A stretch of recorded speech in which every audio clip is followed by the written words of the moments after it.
নমস্কার বন্ধুরা, কেমন আছেন? আশা করি ভালোই আছেন। আর আজকে চলে এসেছি ছাদ বাগান থেকে তুলে নেব পাট শাকের পাকোড়া করব। আর এই পাকোড়া কুরকুরে মুড়মুড়ে একদম এত সুন্দর পাকোড়া, আর এক একটা সাইজ দেখলে একদম মাথা ঘুরে যাবে, এতটাই বড়। যাই হোক, এইভাবে পাতা তুলে নিয়ে তো সব বড় বড় দেখে পাতা তুলব, তাহলে একই সাইজের বড়াগুলো হবে। আর খেতে তো অসাধারণ, জাস্ট কোনো ভাষা থাকবে না খাওয়ার পর যে এরকমও হতে পারে, এত সুন্দর। আজকে এত পাতা তুলেছি, এগুলো বড়া করব। এত তুলেছি, হয়ে যাবে, অনেকগুলোই হবে, বড় বড় পাতা আছে। চলে এসেছি, সঙ্গে নিয়ে এসেছি 4-5 কোয়া রসুন। এবারে একটা মশলা তৈরি করে নেব। এই ব্যাটারটাই দেব। প্রথমে দিচ্ছি 3 চামচ বেসন, 2 চামচ। এবার দিয়ে দিচ্ছি 2 চামচ মতো চালের গুঁড়ো। বেশি দিলে একটু বেশি কুরকুরে হবে, ওটা কুরকুরে হবে। নুন, তারপরে দিয়ে দিলাম একটু নুন, একটু হলুদ, তারপর দিয়ে দিচ্ছি একটু হলুদ গুঁড়ো, লঙ্কাটা একটু বেশি দেব। তারপর লঙ্কা, ঝাল যে যার মতো খাবেন, আমি একটু ঝালঝালি বানাবো। আর দিয়ে দিচ্ছি ওপর থেকে কালো জিরে ছড়িয়ে। এগুলোকে মিক্স করে নিয়ে তারপর জল দিয়ে ব্যাটার তৈরি করবো। আর সামান্য একটু দিয়ে দিলাম কাঞ্চি।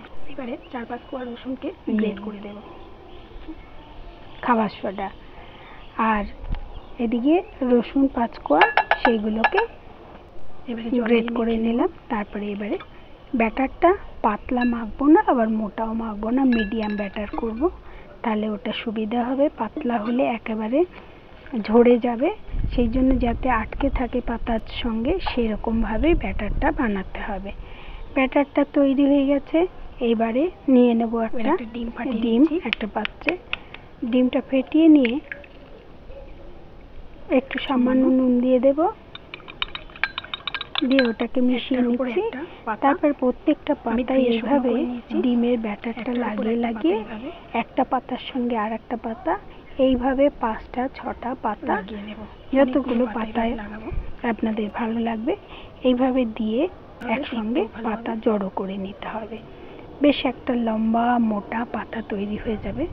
হয়ে গেলে এবারে পরপর এইভাবে আমি 6টা মতো তৈরি করে নিয়েছিলাম, বেশ বড় লম্বা লম্বা একদম। এবারে গ্যাস ধরিয়ে দিচ্ছি।